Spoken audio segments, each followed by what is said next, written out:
Listen, dude, did you know that 1 out of 3 mothers are miserable?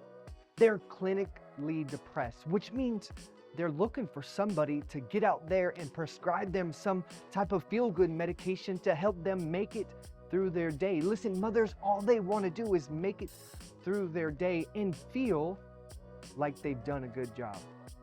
And for us, we got to recognize that the cortisol, that stress hormone in their body, is taking over them and controlling their mood, controlling their thoughts, and controlling every aspect of their life. They're looking for a serotonin release, that feel-good chemical, to help them make it. And it's our calling as fathers to help them do so, and we got to do it quick. And maybe this could be your New Year's resolution. Maybe you can commit to helping your wife, the mother of your children, make it through their day. And maybe you can do so without the chemicals, man. And listen now, if this is the first time you are here, welcome to Fatherhood Secrets. I'm super excited for this channel, building a community of fathers so we can take our families back. And listen, if you want 30 secrets of dads that are fathers, that are experienced fathers, that if they had to do one thing differently, check out my book in the description below. Now, raising kids is a thankless job. We all know that. Now we get really excited to start having kids and to start building a family, but when you start having kids, you find out really quickly it's going to be the toughest job that you can ever imagine. I mean, for the first few years of their life, all they're doing is trying to get into things and trying to injure themselves, and you save them, and then guess what? They get mad at you for it. They get mad at you, they start throwing these tantrums, and all you're thinking is, God dang, man, I'm just walking around here trying to save these kids on a daily basis. And society tells mothers they gotta be independent. Society is telling women and mothers they gotta get out there and work hard, that they gotta be some type of streamer, they gotta look some sort of way, they gotta start an Instagram account, and they gotta post daily, and maybe they're posting things about being a mom or posting things about their sexy bodies, but society is telling mothers they gotta act and feel a certain way, which ultimately tells them that they're not supposed to be at home raising kids. They're not supposed to be a homemaker. They gotta get out in the workforce and they gotta be independent, because equality tells us that they've gotta be just like fill in the blank.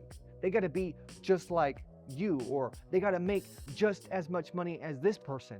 And I'm not trying to say they don't deserve that, but being a mom is tough, and trying to balance what society is telling them and what the news is telling them and what people are telling them outside of your household, they get conflicted.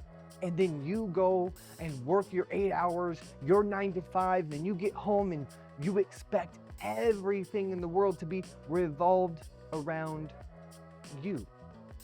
The dishes got to be done, the laundry's got to be done, dinner's got to be ready and served up for you, and you expect your wife to be just laying in the bed, filleted open like a fish, waiting for you to come and have some sexual relations. And when it doesn't happen, we get upset about it. And you don't ask her about her day and how her day went. You don't even consider that this little blessing that you have, that you guys created, has been driving her crazy all day, because she's just been walking behind him and saving his life throughout the day. And he keeps getting into the same stuff and it's driving her bonkers. You don't ask about any of these things. And you don't give her a chance to tell you about maybe a story that she's seen or a post that she's seen on Instagram, and Becky with the good hair is being passive aggressive and she's just acting like a straight up, you know what I'm talking about. You don't ask her about her day. And we jump in and we expect everything to revolve around us. And when that doesn't happen, then we start acting like a child. We start pouting, we start ignoring her, and guess what? We just add to the mess that she's in. We add to that cortisol increase when we do that. No wonder why moms are so miserable, man. They're at home taking care of the kid, and when you get home, you start acting like a kid, and I start acting like a kid, and guess what? It just takes water from her bucket. We're stealing her opportunity to have that serotonin release. And that's why moms are miserable, I mean, if we just get home and then make sweet loving to us, they'd be fine, right? Or would you be fine? Is that how you perceive your day? I'm just kidding. That's not the solution, but no wonder why moms want that boost of serotonin. No wonder why they want that feel-good chemical. Now listen, when I started having a family, when I started having kids and having those little blessings run around, it was hard for me to realize that the attention wasn't on me anymore. The attention wasn't just for me. Her undivided attention became divided. And I am second best at most. And if you start having more kids, man, you just drop further down the list.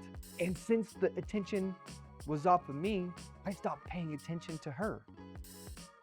I stopped paying attention to opening the door for her. I started neglecting the romance.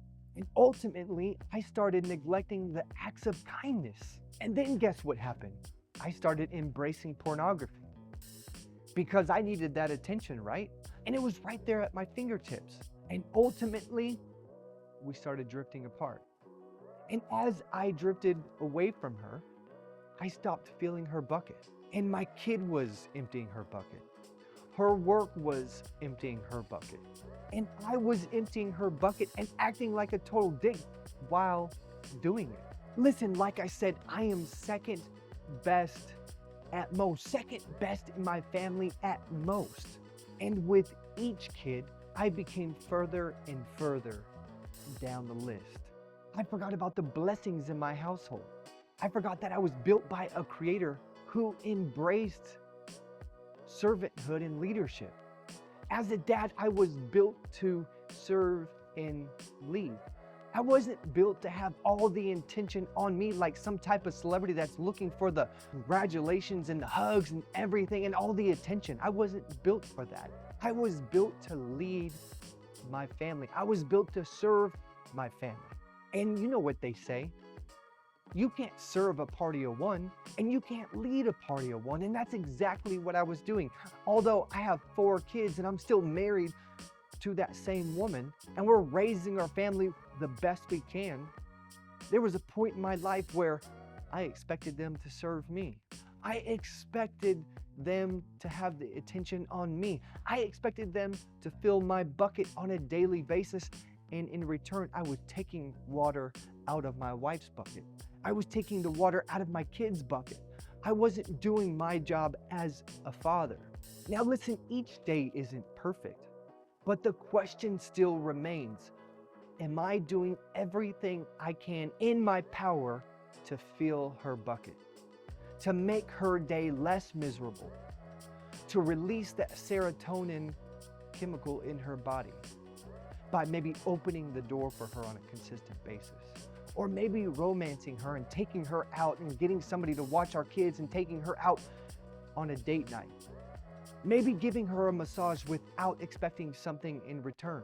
Am I filling her bucket to get that serotonin release, or am I taking water out of her bucket, which leads to the cortisol release, which leads to her seeking some type of chemical intervention so she can feel good? As a man, am I making her feel good, serving her and leading her as I was called to do? Now listen, I mentioned pornography just for a split second in this video. If you are dealing with a porn addiction, I'm here to tell you that it can be overcome.